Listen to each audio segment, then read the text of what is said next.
বলেছেন, ইন্না মিন আমারাতি সাআ, নিশ্চয় কিয়ামতের অন্যতম একটা আলামত হইল আইয়াজহারা মাউতাল ফুজ্জাআ, আইয়াজহারা মাউতুল ফুজ্জাআ। কিয়ামতের অন্যতম একটা লক্ষণ হলো মানুষ হঠাৎ মৃত্যুবরণ করবে। মানুষ হঠাৎ মৃত্যুবরণ করবে।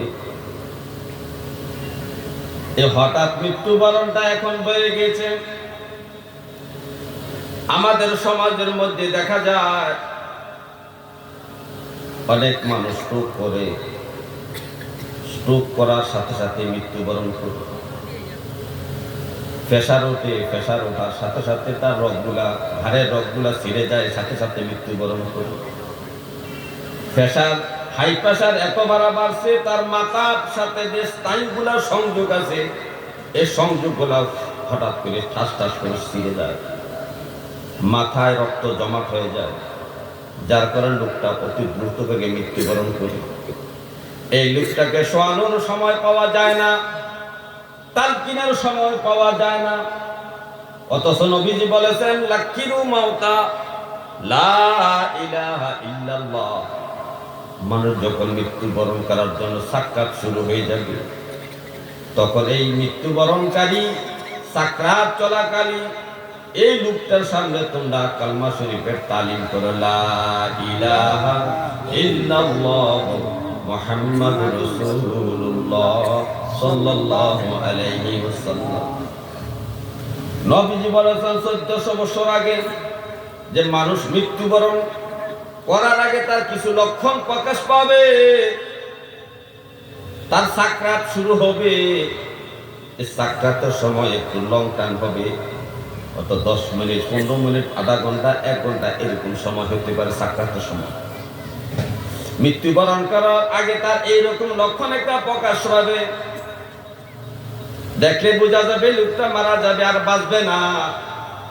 তখন তোমরা এই লোকটার সামনে কি করো, লাকিরু মাউতা লা ইলাহা ইল্লাল্লাহ। এই পরপারের যাত্রী মৃত্যুবরণকারী ব্যক্তিদের সামনে তোমরা লা ইলাহা ইল্লাল্লাহ জিকিরটা করো। সেজন্য তোমার সাথে সাথে এই জিকিরটা করে দুনিয়া থেকে বিদায় নিতে পারে, বিদায় নিতে পারে। কিন্তু এখন তো তালকিন করারও সময় পাওয়া যায় না। একটা মানুষ হঠাৎ করে হাঁটতেছে, হঠাৎ করে মাটির পরে গুলো দম চলে গেল, ডাক্তার আয়সা বলে শেষ করছে, কি করছে? তাহলে নবীজি বলেছেন, হে আমার উম্মত, যখন তোমাদের সমাজে এই চিহ্নটা প্রকাশ পাবে, আইয়াজহারা মাউতুল ফুজ্জাআ,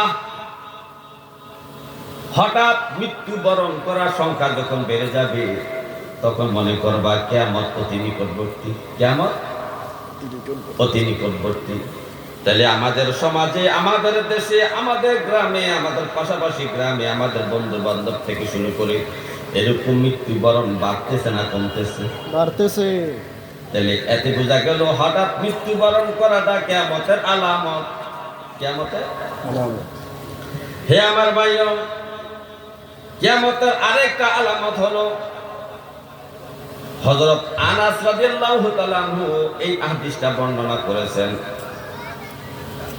হযরত আনাস বলতেছেন, লা তাকুমু সাআতা হাত্তা ইয়ারফাউল ইলমা ইয়াযহারাল জাহলু।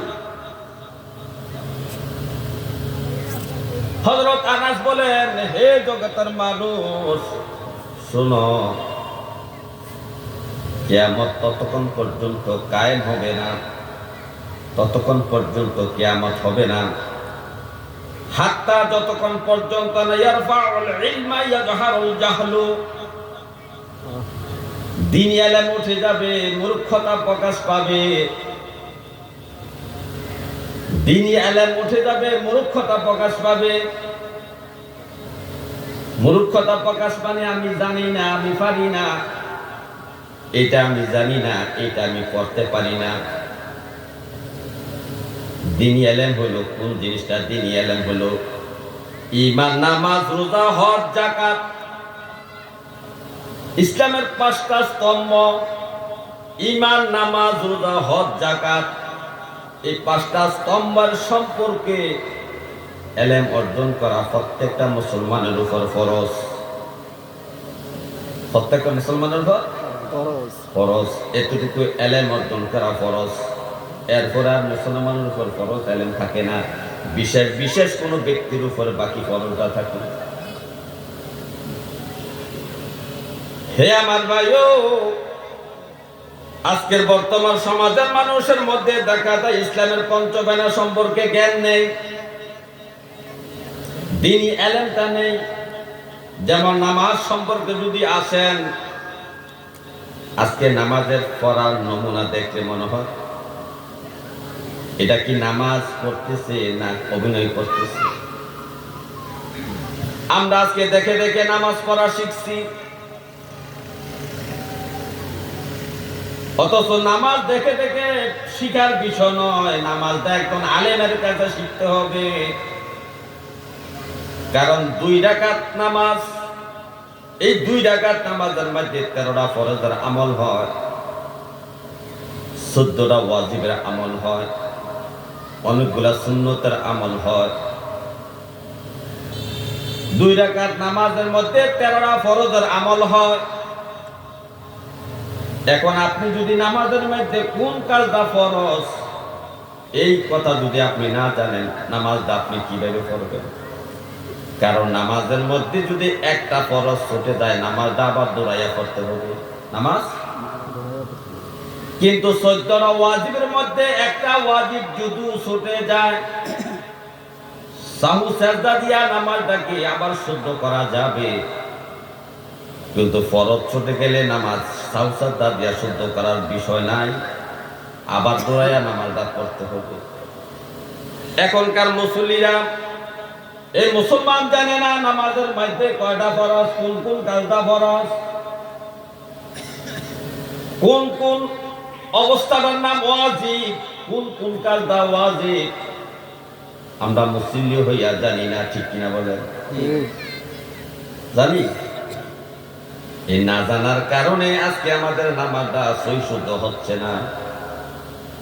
নামাজ কিন্তু সই শুদ্ধ হচ্ছে না।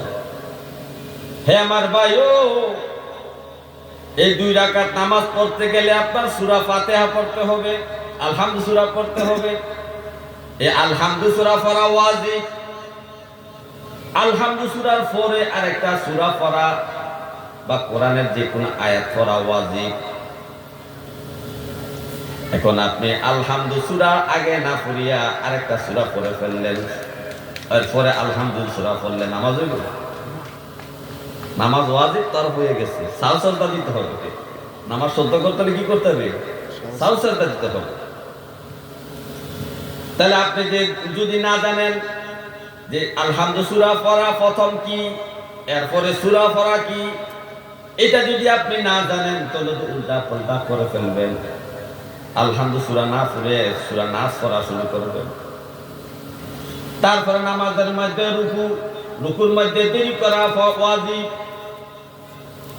আর আমাদের রুকুর যে নমুনা, রুকু করতে দেরি, মাথা উঠাইতে দেরি করে না, সোজা হইও দাঁড়ায় না, সাথে সাথে সাজদা চলে যায়।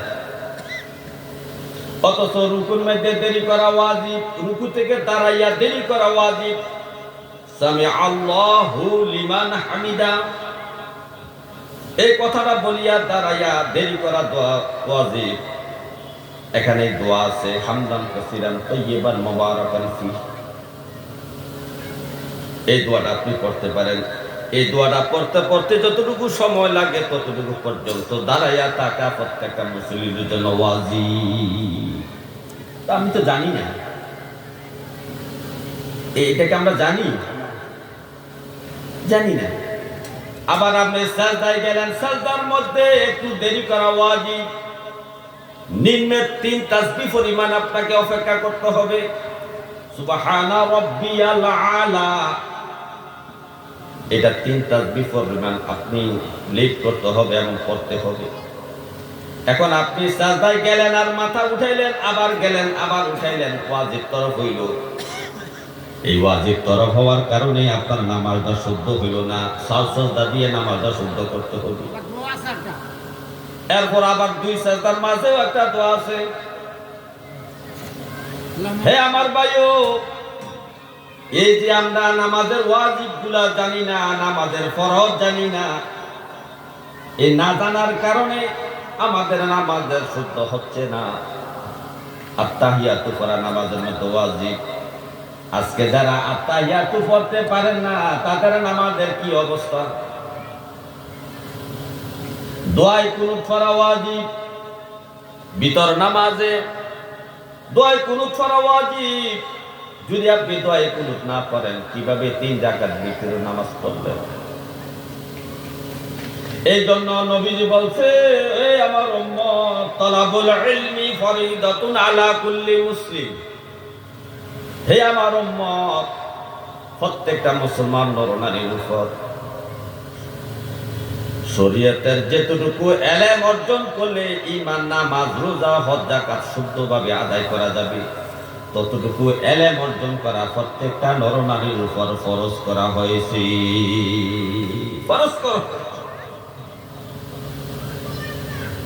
তাহলে আজকে আমাদের অবস্থাটা দেখেন। আগেকার যুগের মুসলমানরা নামাজের ফরজ গুলা জানতো, নামাজের ওয়াজিব গুলা জানতো, নামাজের সুন্নত গুলা জানতো। এইগুলা জানিয়া সুন্দর করে নামাজ আদায় করত। আজকে আমাদের মুসলিমদের মধ্যে শতকরা 95% মুসলমান নামাজের মধ্যে কয়টা ফরজ, কয়টা ওয়াজিব, কয়টা সুন্নত আছে কিছুই নামাজ দেখে দেখে পড়া শিখছে। নামাজ দেখে দেখে পড়া শিখছে। তাহলে দিনী ইলম উঠে গেছে কিনা বলেন? এটা তো দিনী ইলম, এইটাই দিনী ইলম। হে আমার ভাই, নবীজি বলছেন, ইয়ারফাউ ইলমা ইয়ারফাআল ইলমু ওয়া ইয়াজহারুল জাহলু। যখন দিনী ইলম উঠে যাবে, মূর্খতা প্রকাশ পাবে, মনে করবা কিয়ামত অতি নিকটবর্তী হয়ে গেছে। এই মুসলমান ওযুর মধ্যে করা ফরজ জানে না, এটা তো দিনী ইলম। আপনি ওযু করতেছেন, ওযু করতে যাইয়া যদি 4টা ফরজের মধ্যে একটা ফরজ যদি আদায় না হয়, ওযু হবে? তাহলে আমরা মুসলমান তো ওযু করি ঠিক, কিন্তু ওযুর মধ্যে কয়টা ফরজ তাও জানি না, ওযুর মধ্যে কয়টা সুন্নত আছে তাও জানি না। এই যে আমরা জানাজার নামাজ পড়ি, এই জানাজার নামাজের মধ্যে 2টা ফরজ আছে। কয়টা ফরজ? দেখে আগে জানতেন? এটা জানতেন আপনারা? কারা কারা জানতেন? হাত তুলে দেখেন তো। জানাজার 2টা ফরজ আমরা জানতাম আগে। তাহলে একজন মানুষের হাত তোলা সম্ভব হলো না। অথচ জানাজার নামাজ মাসে 2-1টা আমরা পড়ি। জানাজার নামাজের 2টা ফরজ হলো, 4টা তাকবীরে দেওয়া ফরজ। 1 নাম্বার দাঁড়াইয়া জানাজার নামাজ পড়া ফরজ। কাতার সোজা করে সবাই দাঁড়াইতে হবে, এই দাঁড়াইয়া নামাজ পড়া ফরজ। 4টা তাকবীর ফরজ। হে আমার ভাইও, আজকে জানাজার নামাজের 2টা ফরজ তাও আমরা জানি না। তায়াম্মুমের 3 ফরজ সম্পর্কে আমাদের জ্ঞান নাই। গোসলের মধ্যে 3টা ফরজ আছে। এই গোসলের 3টা ফরজ যদি সঠিকভাবে আদায় না হয়, ফরজ গোসল হবে না। ফরজ গোসল। তাহলে আমরা কত দিকটা জানি না দেখেন। তারপর আমরা আত্তাহিয়াত পড়তে পারি না, দুরূদ শরীফ পড়তে পারি না, দোয়া মাসুরা পড়তে জানি না, সানা পড়তে জানি না, এবং রুকুর মধ্যে যাইয়া সুবহানা রাব্বিয়াল আযীম বলতে হয়, শুদ্ধ করে বলতে হবে। নামাজ ভঙ্গের 20টা কারণের মধ্যে একটা সর্বপ্রথম কারণটা হলো নামাজের তেলাওয়াত অশুদ্ধ করা, কোরআন এবং তাসবিহ তাহলিল দোয়া দুরূদগুলো অশুদ্ধ উচ্চারণ করা হলো নামাজ ভঙ্গের কারণ। এখন আমাদের মুরব্বিরা জিজ্ঞাসা করেন, রুকু যে কি করেন? তবে সুবহানা রাব্বিল আযীম, সুবহানা রাব্বিল আজিব। কি এটা হইছে সুবহানা রব্বিয়াল, রব্বিয়াল আর রব্বিল এক কথা। তো কোনটা সত্য? হাদিসেরটা সত্য না আপনি আমার পড়াটা সত্য? হাদিসেরটা সত্য। তা হাদিসে লেখা আছে সুবহানা রব্বিয়াল